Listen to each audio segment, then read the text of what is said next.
Welcome to Positive Talk with Kevin McDonald. Hey, that's me. Hi, and welcome to Positive Talk. Our show features the best positive stories and people from around the globe as we endeavor to answer the universal question of why am I here and what is my purpose? Understanding that can change everything, and knowing your greatness is fundamental to living your best life. So join us right now as together we work to create the adventure of our lifetime.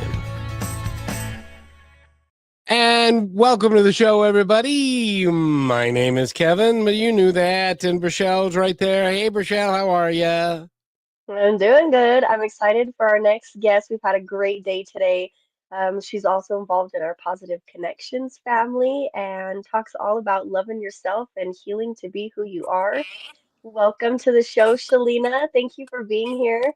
Thanks for having me. Hi, Kevin. Hi, Rochelle.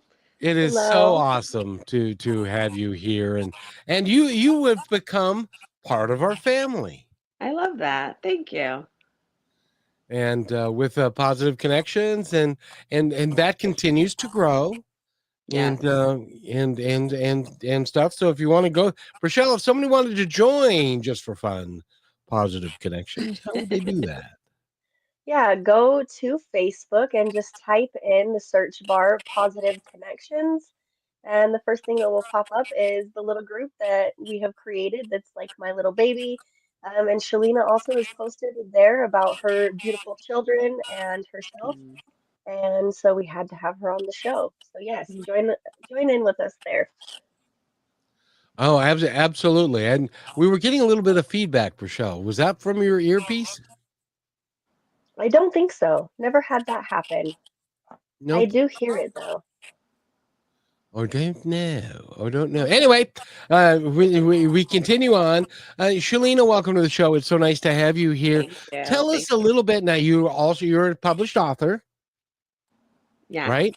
I am. I am. And tell us about your books or what you're doing. So I actually recently on Thanksgiving, I published my memoir slash self-help book, and it's called Don't Worry, Inner Child, We Got This. And I kind of take you a little bit on a journey that how I started out and how I became the woman that I am today. And I would say it kind of touches base on my childhood, but up to my evolution as to who I am now at 44. And I kind of just go through the things that I experienced growing up and how that helped mold me, and how everything is a choice in life, that you can let something, define you, and you can change it, and you can either keep at it and keep going and doing the work to become the better version of yourself.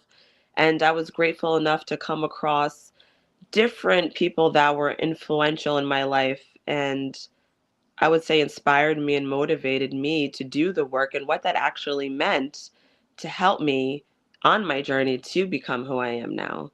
So I touch base with that. I also touch base with loss. Today's actually the 20th anniversary of the loss of my mom. And I talk about how losing my mom at 24, what that did to me. But then I also touch base with how that affected me at 44 when it came to my relationships and my friendships and showing emotion and making people feel seen and loved, because I think that was one of the main takeaways I got from losing my mom so young, was to not take people for granted. If you have people in your life, you love them, you need to let them know that, because tomorrow is not promised to anyone. But not only that, just other things that I felt like I thought I didn't need to heal from, and then I still get triggers. Even still, I have certain things that will trigger me, and triggers are there for a reason. It's there to remind you that your work is not done. You still have things you need to heal. And our ego wants us to feel when someone does something to us that offends us or hurts us. Our ego wants us to think it's a personal attack on us, but really ask yourself the right questions. And that's also a key that I've learned, is that asking the right questions. Why did that trigger me? And wasn't so much the person, but what is it deeper? Why? And it's always going back to something in your childhood that affected you that we suppress.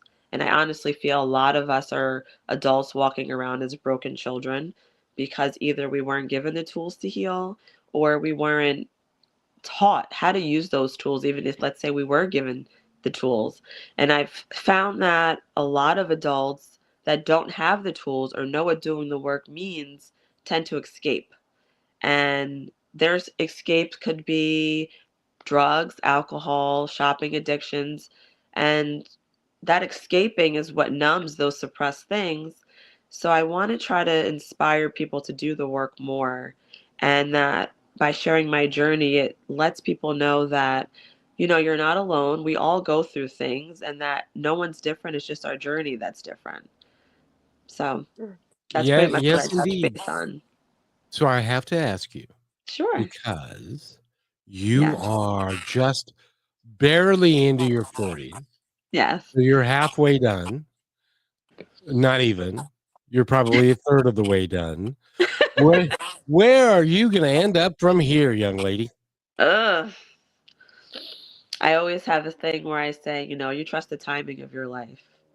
And I'm a strong believer in manifestation. I like to call myself a master manifester.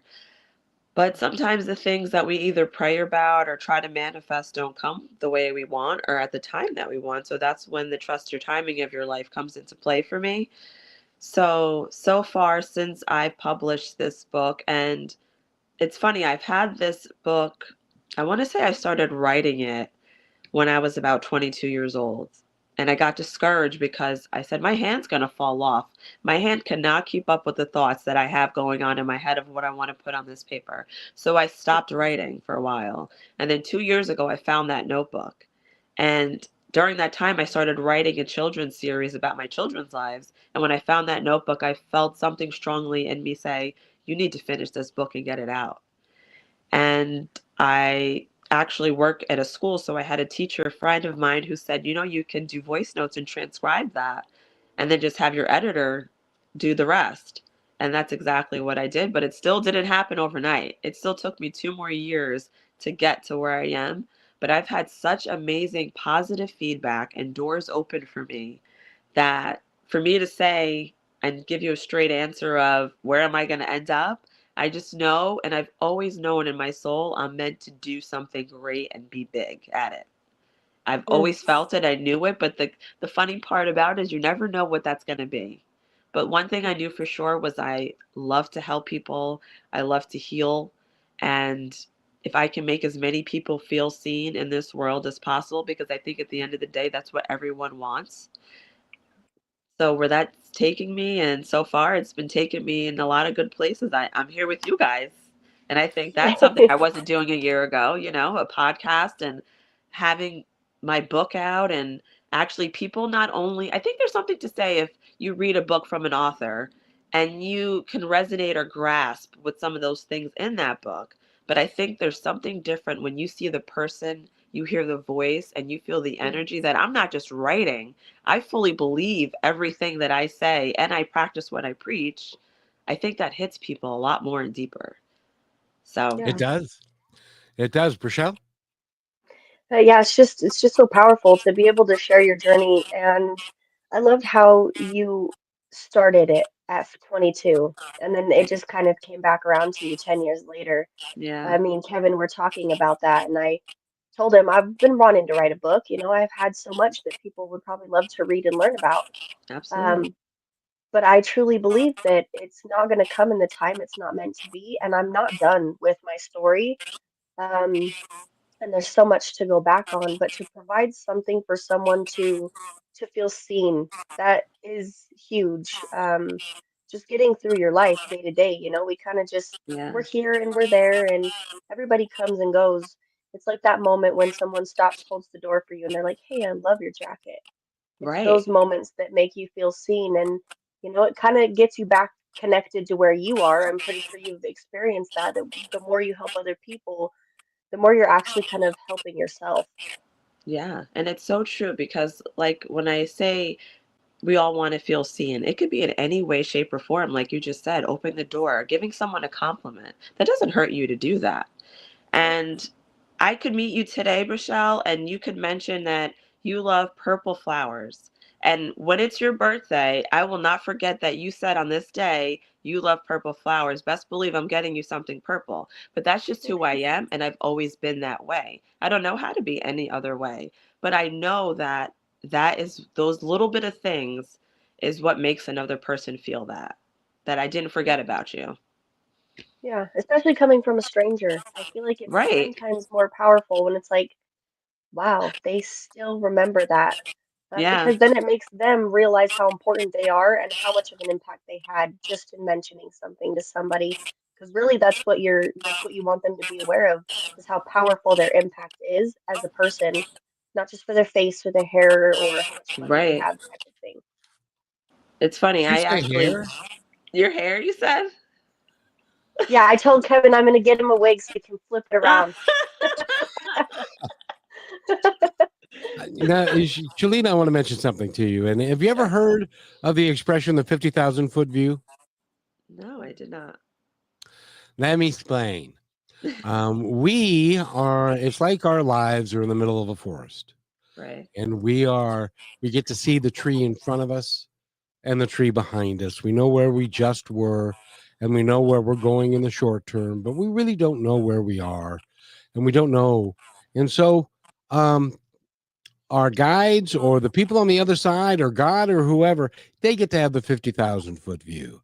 So if you pull back, you can see not only the forest, you can see the meadow and you can see the lake and you can see the direction of our lives and where we're going. We Right. don't get to do that, so we have to trust.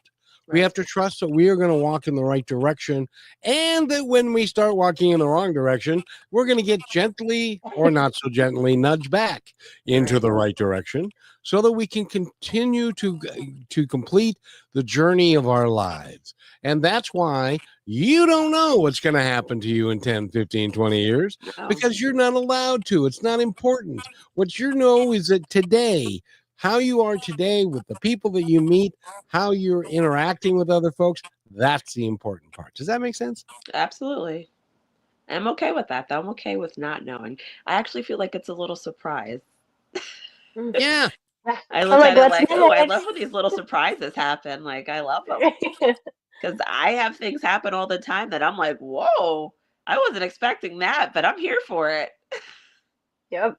Yep, and And having that outlook is good too, because it helps you kind of get through it when something hits you. You're like, well, it's just another thing. Here we go. Because there's Right. always a lesson. There's a And lesson and in everything. everything comes down to your perspective. Yep, it Everything. does. You can choose which way you want to look at things, and that'll make a big difference. I was Yeah. just saying, if let's say you wake up in the morning and you don't like your energy or you just feel like you rolled out of bed and you're not really looking forward to the day. I look at it like Mm, it's a radio station. So if you don't like that station that it's on, turn the knob, change change the the station. channel. Mm, And that's just, good. if you feel your energy or you just feel like, not it, change it. If you're in the car and you hear a song on the radio, if you don't like the song, you'll change the station, right? Right. I think we should apply that to ourselves too. Like on our daily, if we feel like we don't like that vibe or that feeling, or change it. Hmm. and the $1 billion question, Mhm. how do you change it? Well, how do I personally change it? Ugh. I do breathing techniques. I'll meditate if I feel, or even sometimes if you're around certain people and their energy is really like negative or overbearing, either remove myself or I'll try to do tapping techniques or anything that will balance me back out so it doesn't really consume me because I'm such an empath. I feel everything times 10. Everything Hmm. times 10. And then being a Hmm. mom, it's like I don't have a choice but to keep going. Boy, Yeah. that's for Right? sure. How old are your kids? My daughter's 13 and my son is 9. Oh, the Mm, 13-year-old has her Ugh. brain falling out of her head yet? Oh my God. 13-year-old girls are not for the weak. They are mm-mm, not. They are mm. different. They are different. And no 13 one to no one told me 16. that. No one I was like, "Oh, I want a girl first and I could dress her up and do her hair cute." And I always had her wearing the cutest outfits, and then she hit like teens. She's like, "I don't wear dresses anymore." Just decided. She's like, I don't really like pink. I don't really like pink anymore. I was like, what? Like, you just ruined every dream I had. Like, this is what we were doing. This is the plan. But then now that she's like getting a little bit older, going on 14, she'll wear pink again. So I'm like, I'm inside smiling, but I act like, oh, you're gonna wear that, all right?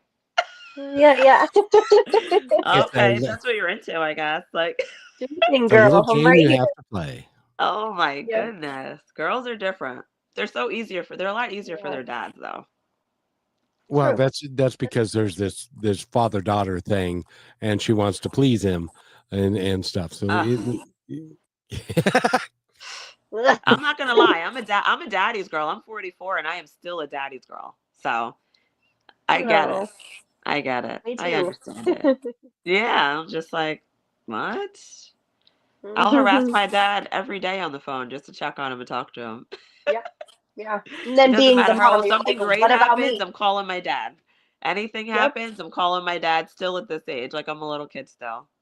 So, it's No. it's really sad because I didn't have any girl children, so I just um, have middle-aged smelly men now. We and they're like, Dad, I don't smell. Okay, fine. We'll be sure. right back. We need to take a quick break. We're talking with Selena and Rochelle, and we're going to get more information about her and the book and the process and all that kind of good stuff when we come back. So stay with us. We'll be right back.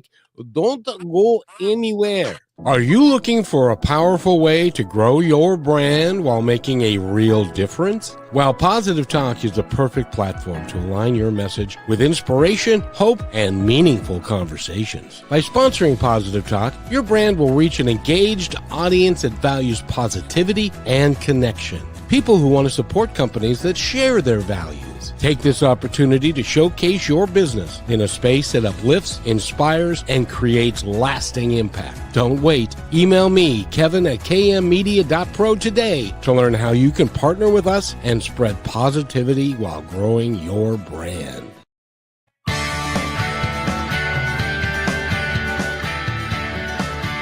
And welcome back to Positive Talk Radio. It is okay. Never mind. After a while, Michelle is used to this. After a while, I just kind of go off the rails. So, but It's probably the We've most had I a long day, smile Kevin. though, so I'm here for it. Good. Good. it's Sometimes after doing shows and stuff, my cheeks will hurt. I'm like, Right. I can no more imagine. smiling. I can imagine. and she's not smiling because she's trying to be cute and pretty. She's smiling because it's funny, and It is she's funny. and she's it's adorable. Shalina is with us, and she's an author. And she's also a very down to earth person who wants to help people in a great deal. And I wanted to say this before I got too far into this. Do you know Hmm. that being of service to others and helping people is the highest calling you can have? Yep. Light worker. It is. Yeah, That's for sure. exactly right. Hmm. I've been Because told that before, actually. of course you have. Or I've been called an earth angel. Oh, that's beautiful. It's funny. I had an Can you put that on a ex-boyfriend. jacket for me? I had an ex-boyfriend whose mom, when she met me, she said, "There's no way that she's this kind-hearted, that she's this nice. Like it's genuine." And then after she knew me for a while, and she would write in my cards like, "You have the biggest heart of someone I've ever met at my age." She's like, Mm. I didn't realize it was real until I got to know you for a while." And I said, "She's really like this all the time." I'm like, "It's the only way I know how to be." And so then at one point in time, when the relationship ended, and she goes to her son and says, "What in the hell is the matter with you? She was perfect."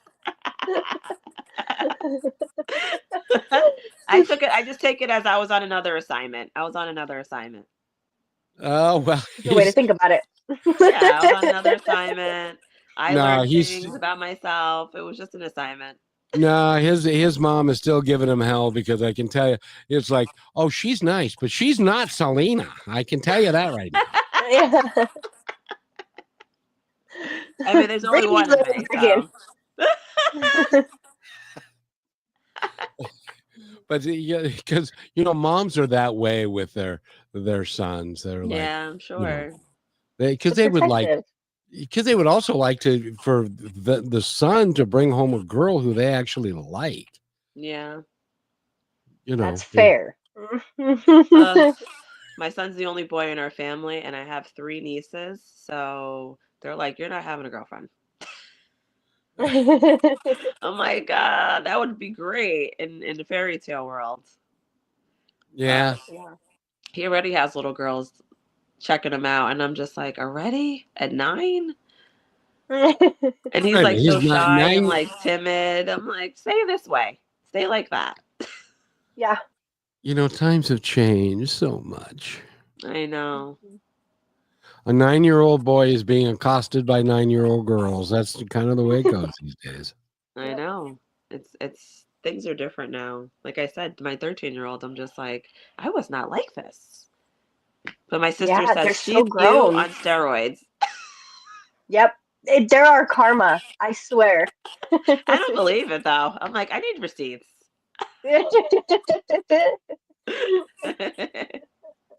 And so you've written the book, and the name of the book again is. It's called Don't Worry, Inner Child, We Got This. I love the title. Thank you. So when's the next book coming out? Oh, Gotcha. I feel like I'm just scratching the surface right now. I could Mm. talk for days though, Kevin. Don't you know this? But I'm actually just feeling like I'm being present and experiencing this thing taking off. And actually on Saturday on 222, I'm having a book signing event. And if you guys lived close to New Jersey, it would be nice to see you guys there. Yeah, that would And be I feel awesome. like this is going to be even bigger than what I anticipated because I was also interviewed about 2 weeks ago from a local newspaper that published about my book and me and what it was about. And when I tell you people from all over in the store are stopping me now that I don't even know that read this article.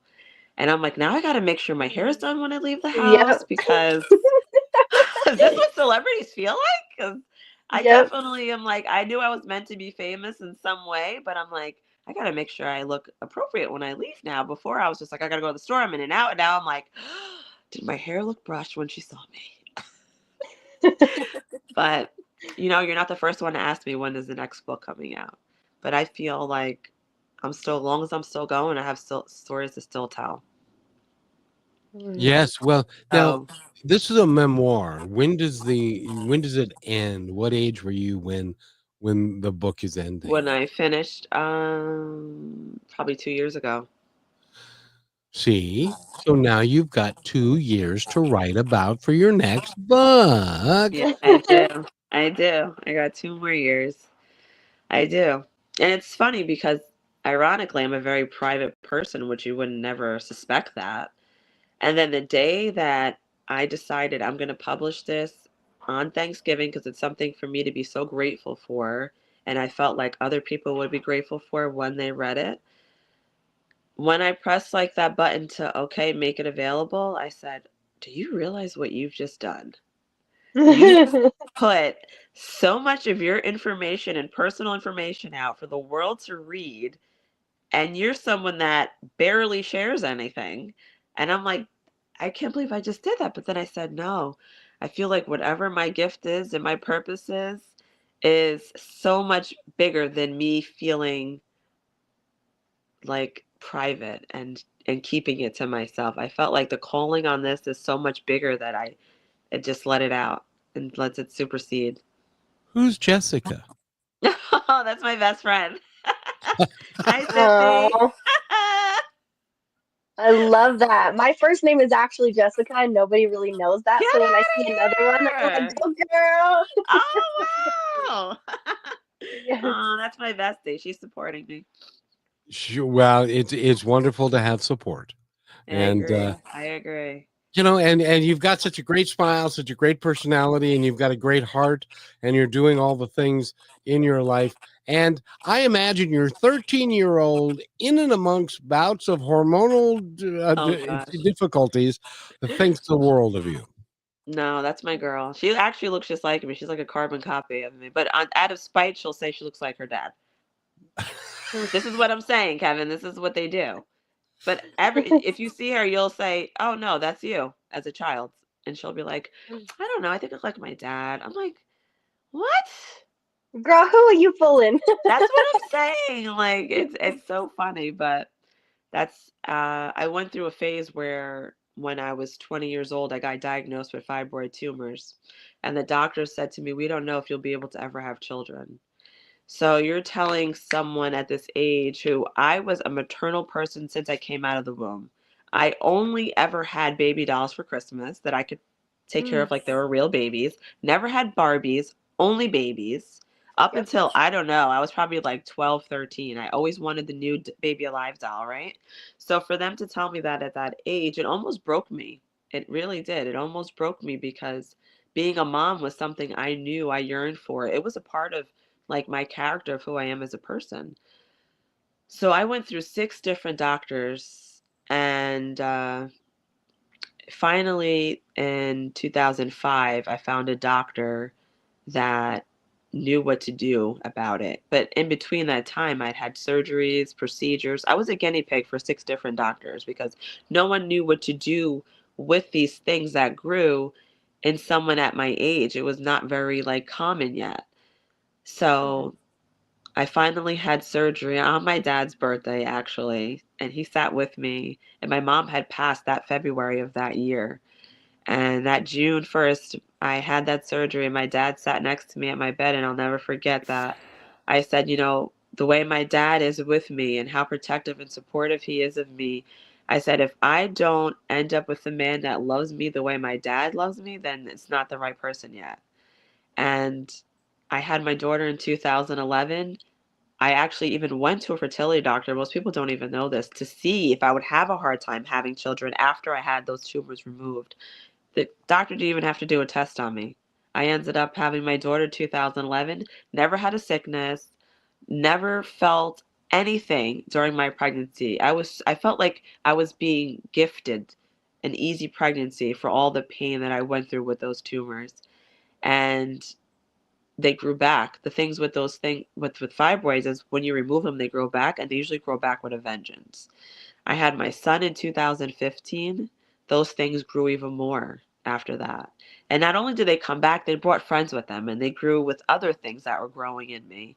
So 20 years of pain. When I tell you pain, Rochelle, it wasn't like regular menstrual cramp pain. It was pain that my teeth would chatter as if my I was freezing because my Yeah. nervous system was so like, what's going on? That's how intense my Yeah. pain was. I had to Yeah. have blood transfusions, and I felt like my quality of life at that time, there really wasn't much to it, especially being a young girl.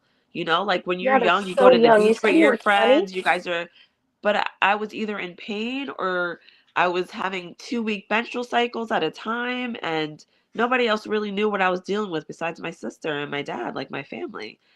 It was at the Yeah. point where I was taking a bottle of Motrin. I would finish it in 2 days because nothing was taking that pain away. And I don't believe in anything stronger than Motrin. So what am I supposed to do? Just deal with it. 20 Yeah. years of that. And I have a very strong belief in not letting anything beat me mentally, physically, emotionally. So after 20 years, the pain started getting so bad again that I couldn't even lift my groceries without feeling achy pain for like 2 days at a time. It wouldn't go away. And then I couldn't work out anymore. And I remember crying to my boss, and I told her what I've been dealing with for 20 years because I was at work smiling. Nobody knew I was in pain at work.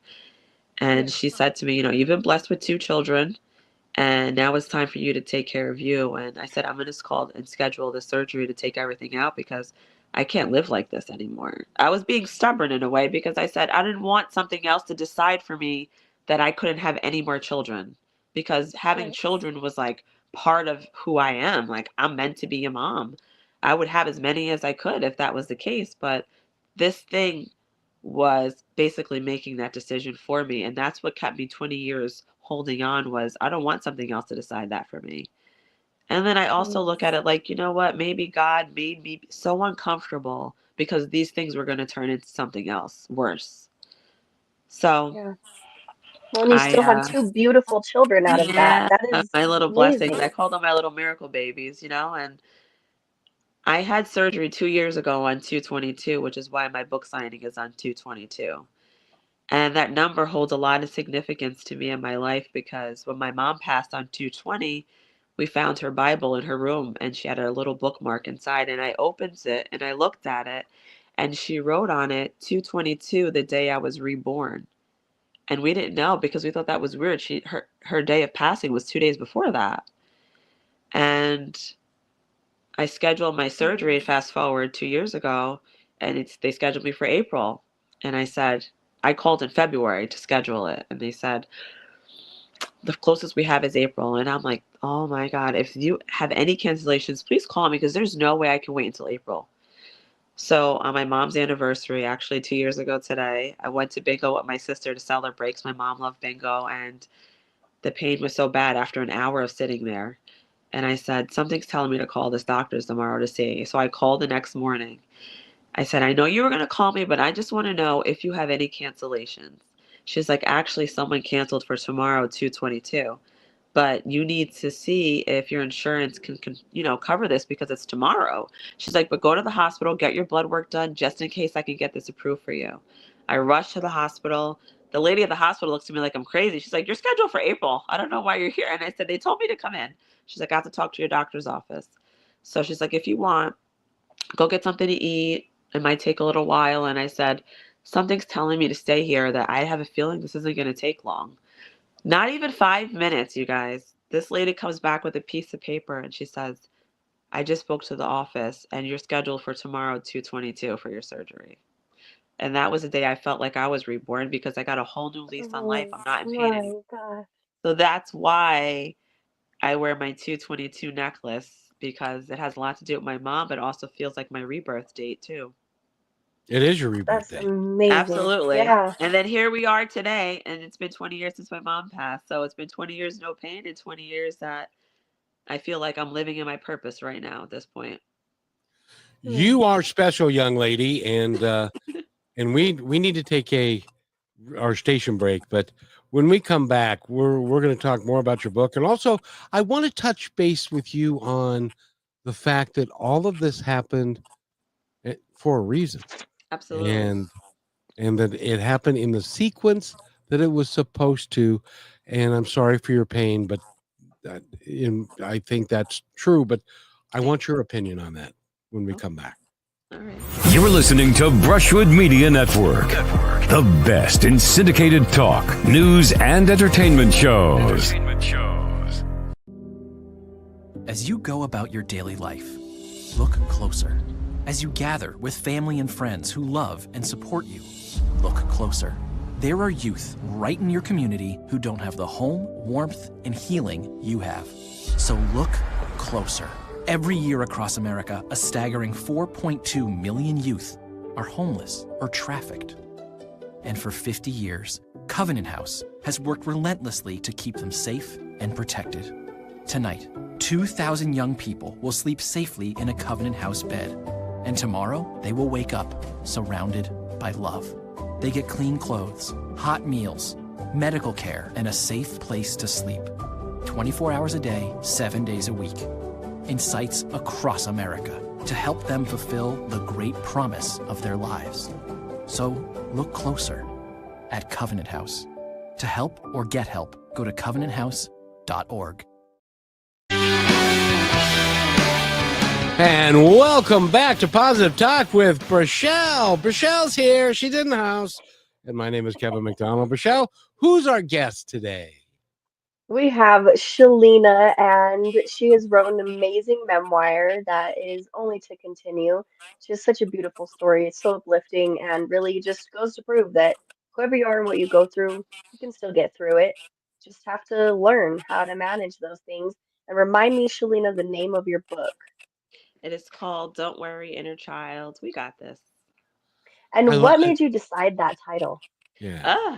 So it came to me one day. I was writing and writing, and I said, what am I going to call this? And I toyed with either calling it the story of me or different names. And just one day I was talking about my inner child and I said, that's it. I'm going to say, don't worry, inner child, we got this. It's almost like a letter to our inner child of, don't worry about all the things we went through when we were little that we're still dealing with or healing from.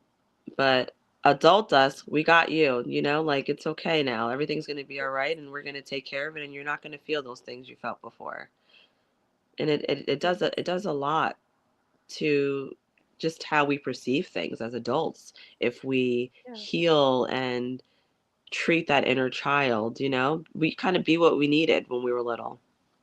Yeah. We should all wake up and say that to our little selves. Right. It's so true, though. It's so true. I'm gonna start doing it. I'll let you know how it goes. Yeah. Well, and Rochelle, you said this. You just said the exact same. You said the exact line. We got this. Yeah. Yeah. Yeah, I do See? say that a lot.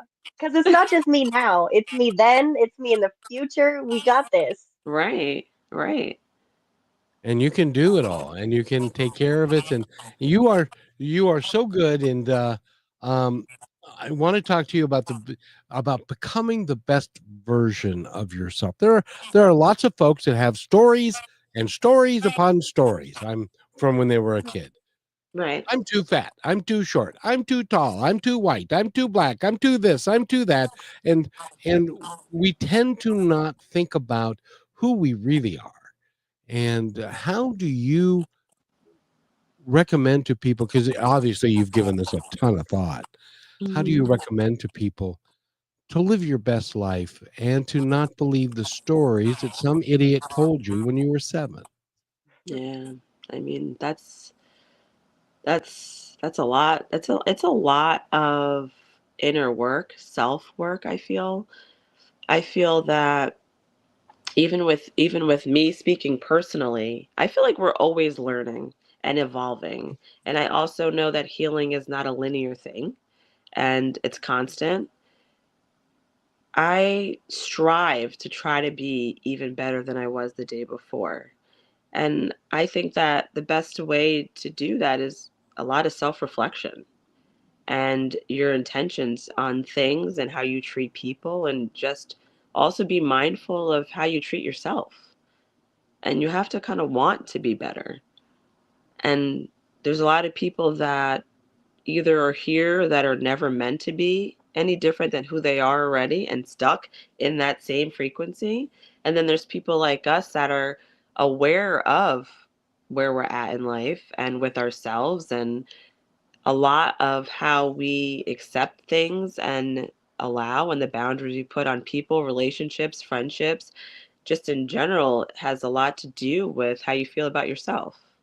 So, Mm. for example, if you can say people that are in relationships or friendships, that I teach this to my own 13-year-old about the company you keep, and, friends that she used to have that she would tell me things and I say, a good friend or a real friend doesn't treat you like that. Mm. So, if you, let's say you were never taught that though, let's say you were a child and you were never taught that it's not okay to let someone mistreat you, what do you think is going to turn into as an adult? You're going Everybody's to going to miss. repeat those same lessons of having people mistreat you or not respect you because you were never taught it. Because everything in life, everything, if you realize, everything we know is based on what we're told. So there's a lot of people that I've come across that have either never been taught self-love, have never been taught what a boundary is or self-respect is. So I feel that a part of what I do, even with my job working in a pre-K, they're 4 and 5 years old. So I look at it like, if I could be that one thing in their life that they've come across in this, one school year that they get to have me, is for them to feel safe, seen, and loved, right? So now let's think about if we were 4 or 5 years old and we had someone that made us feel those things, then I honestly believe that I could change the trajectory of some of their choices that they make as adults, because they have that contrast of, this doesn't feel right because I know what that felt like because I had Miss Bell when I was little. A lot of us don't have that contrast. So then when you don't have those contrasts, that's when you end up in abusive situations or toxic environments because you don't have the contrast of what that felt like before.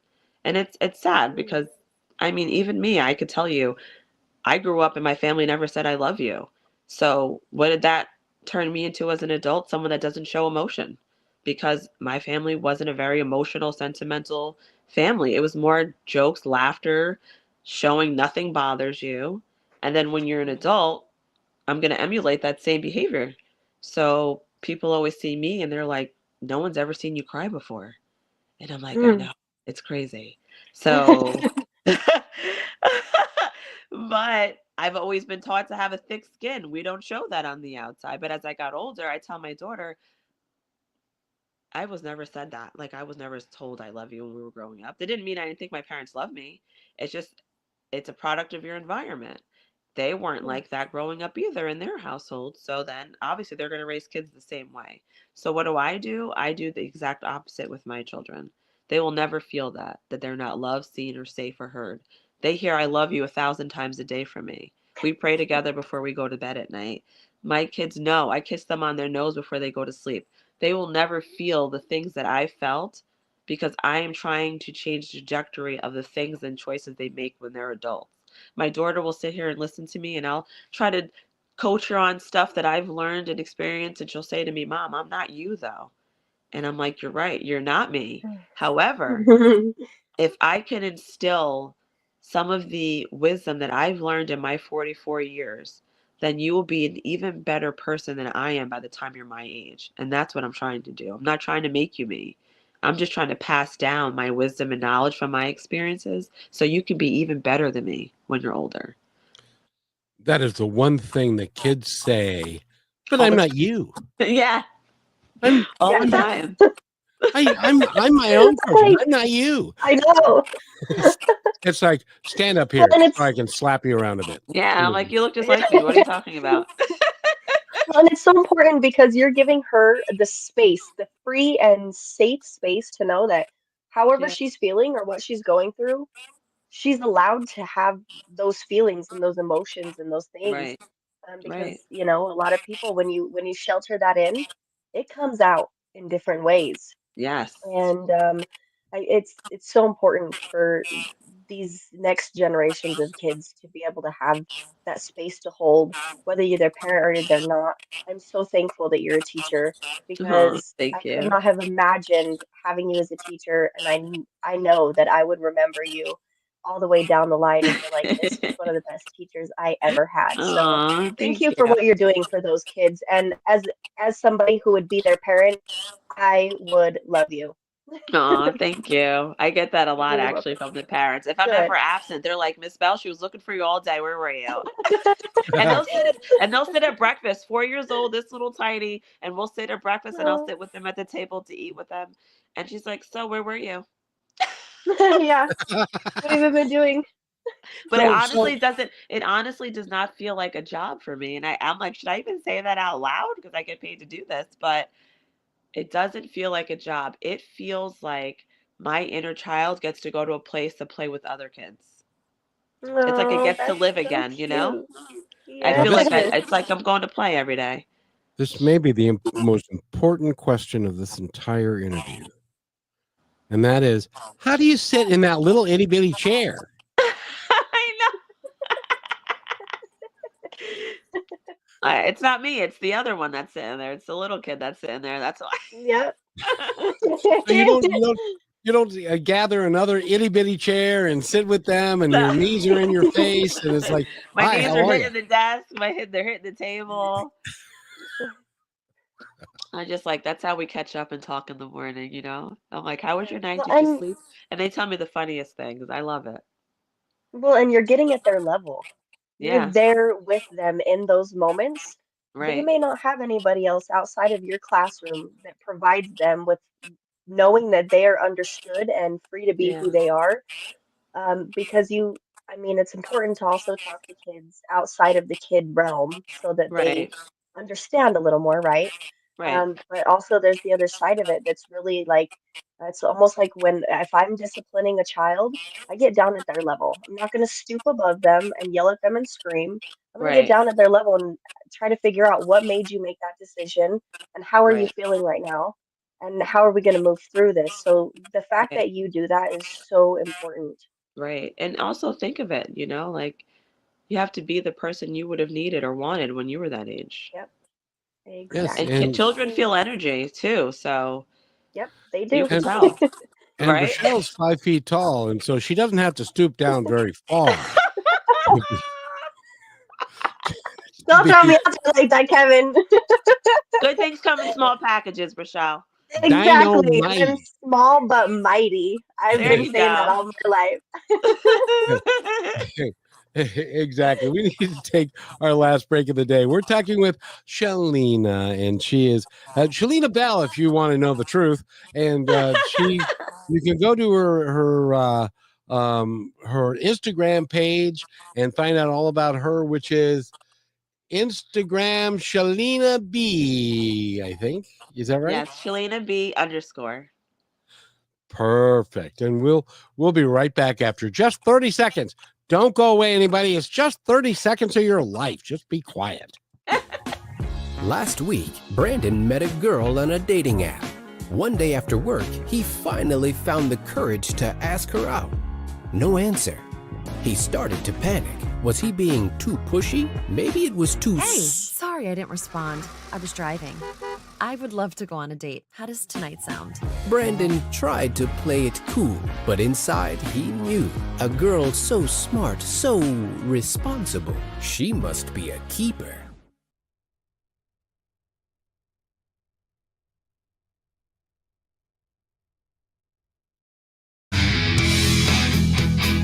And welcome back to Positive Talk with Dancing Brachelle and Kevin here. And we're talking with Shalina Bell. And she's written a great book, which is called Don't Worry, Inner Child. We've Got This.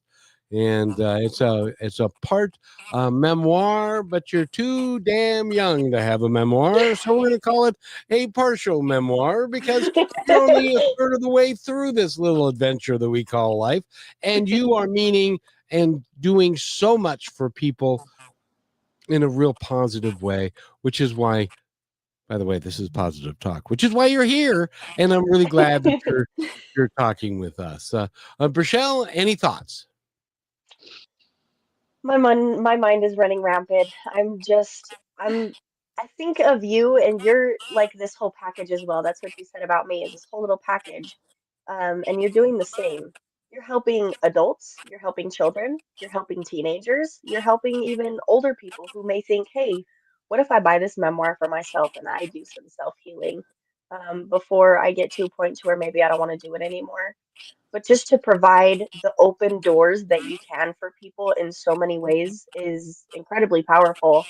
Um, my number one question I have to ask you before we run out of time is what is one of your favorite experiences that you've had either while being in the classroom and talking with a child or going through your memoir journey and figuring out why you wanted it to be what it was?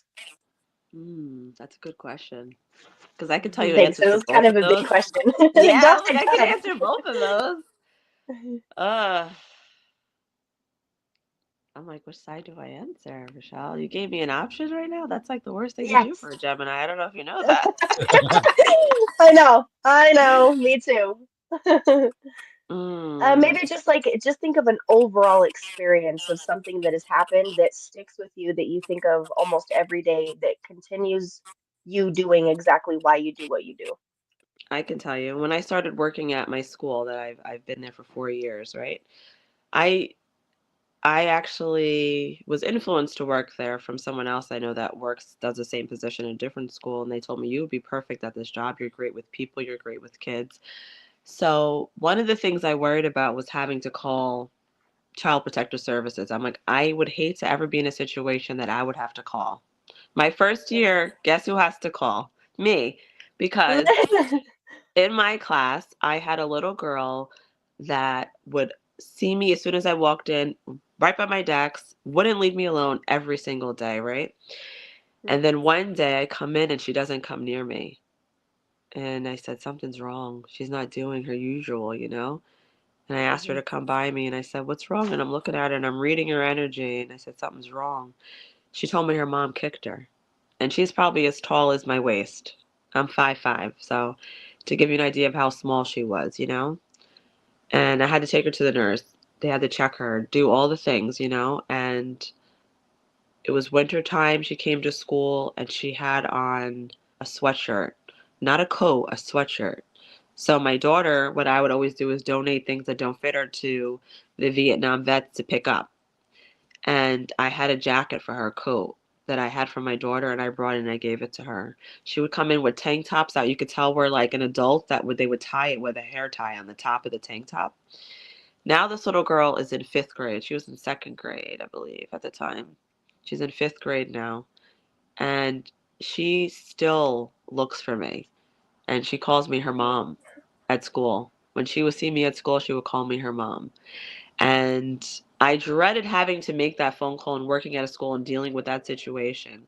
But that's when I started to see how much I touch the lives of children because I also felt like my inner child resonated with some of those emotions that they were dealing with. Yes. And I said, this was just another confirmation that I was in the right place and doing the right thing and I was needed there. And it's funny because the nurse in my school, when she sees me, she always calls me the sunshine of the school. And I would just have little incidences that would be confirmations for me that I was on the right path and I was meant to do something greater. And I started doing daily rituals during COVID. And at the time, I was dating someone who said we should work out together. And I said, you know what? Let's do it. I wanted to lose weight. Um, my issue was being consistent with working out. So I said, if I post my workouts on my Instagram, maybe that'll hold me accountable for being consistent and continue to There you go. go. And this Yeah. is actually a good answer for your question as well. And I started daily ritual. So what that meant was I would wake up at 6:30 in the morning, I would work out, I would do a meditation first, say some affirmations, exercise. That's how I would start my day. And then I would post that. But not only would I post my exercise and my workout, I was also posting a motivational, inspirational quote or two alongside of those in my story. No idea that within a week of me doing that, the views I started getting skyrocketed like crazy to the point that strangers from all over the world were messaging me. Just for example, a woman says, I know you don't know me, but something you post on your daily rituals helped me get through my surgery and to keep going. And then Nike women messaged me, we're watching you. Keep going. We love what you're doing. And I said, oh Oh my my, goodness. that was another confirmation of you're doing what you're supposed to be doing. You started off with this to help yourself, but you don't even realize how many other people. I had athletes, actresses, celebrities. I could see them. I took screenshots because I couldn't believe these people were looking at my stuff and liking it. I took Yeah. screenshots because I said, this is crazy. And then Reebok, different companies were can we use your picture? Because I had an outfit on with Reebok and I started losing weight and feeling good, but I started taking pictures of myself, which when you're not so confident in yourself, you don't take pictures of yourself. You don't post selfies. I started Yeah. feeling more confident in myself. And then I noticed other women that were watching me started posting pictures of themselves. And instead of Yes. saying, "Oh, you're copying," I said, "They're getting the message." Yep. Love on yourself was my whole message. Love on yourself more. Take those pictures. Feel good about yourself. And that's the Yeah. whole daily rituals movement. So there was one thing that also was a big part of my journey in my book was how that started. And I still do daily rituals every day. I don't work out every day, Rochelle. Let's be honest. Me I'm not either. working Let's out be real every honest. day. Am I meditating? Yes. But I post daily rituals in my story every single day since COVID. And I do not miss a Good. day because I also know there's other people that are watching those, same religiously watching them every day for inspiration or Yep. motivation. So I hope that Yes. answered your question.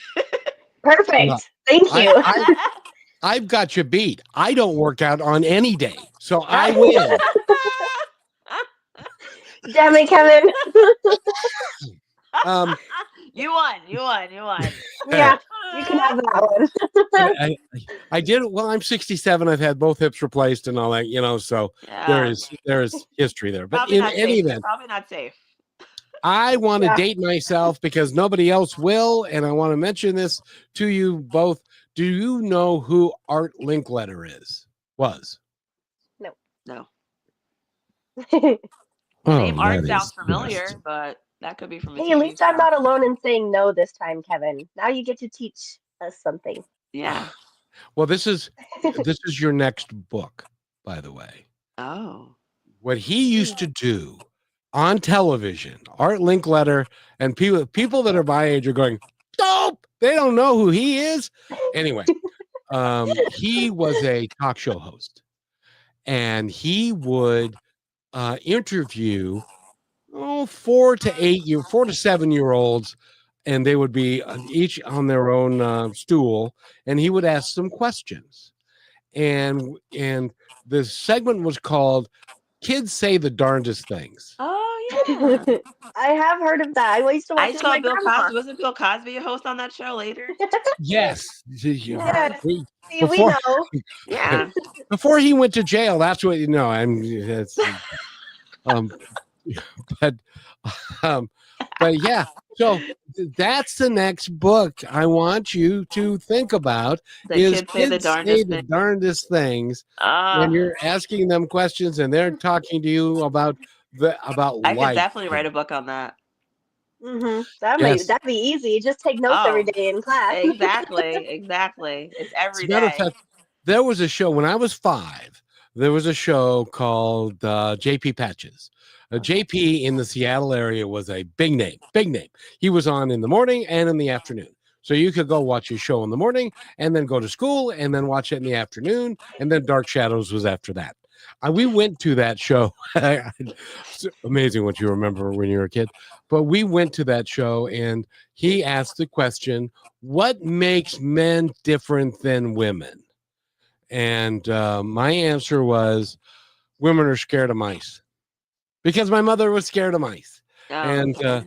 and so I got this great big black cow sucker that took me 4 months to eat. But in any event, that was kids say the darndest things. So that's the next book that you should write, because you've got such a connection to them. Yeah, and they always tell me the funniest. I had just one example. I have one student. We're walking up the stairs from gym, and she had her hair straightened. It's usually curly, and I said, "Oh, your hair is so pretty. It's so long." And she looks at me and she goes, "It's been like that for 100 years." And I was like, "Really?" And she's like, "Yeah, but it's a secret." And I said, "All right." But this is She's been but I here talk to before. them like I really believe what they're saying. So they just always hit me with something like Yep. today she had her hair in her braid and she goes, "Do I look like Elsa today from Totally, Frozen?" And I girl. was like, "Oh, Looks actually, I amazing. didn't even know it was you when you came in. I thought it was Elsa until you said hi to me." She's like, "Yeah, I'm Elsa today." And I was like, "Okay, so you're not a mermaid today?" She's like, "No, I'm Elsa." And I was like, "All right." Oh, that's so You see wholesome. why I love what I do, right? Yeah, Well, maybe and I do kids, like kids. yeah, Right? at that age, they don't have a filter. They say what's No. on their mind. And I love it. And it's like my second son, when he was 3, my wife was trying to discipline him, and he says, Mm. when I was the mom and you were the kid. Oh. Don't know where that came Whoa. from, but Oh. I put her mean, right there's back. stories about stuff like that. You know Yeah, that. put her right in her place. So don't know if it was true or not, but it worked. So Yeah. in any event, Shalina, your book title again is, Don't worry, inner child. We got this. and it's on Amazon, and It it's is on on, Amazon, yes. and you're doing a book signing on 2/22. I am at the Rutherford Public Library in Rutherford, New Jersey, which you So guys are not close. if you're in and But about, if well, you're there, go there. she's in Salt Lake and I'm in Seattle, but so Oh, we're wow. You guys are not close at all. I know.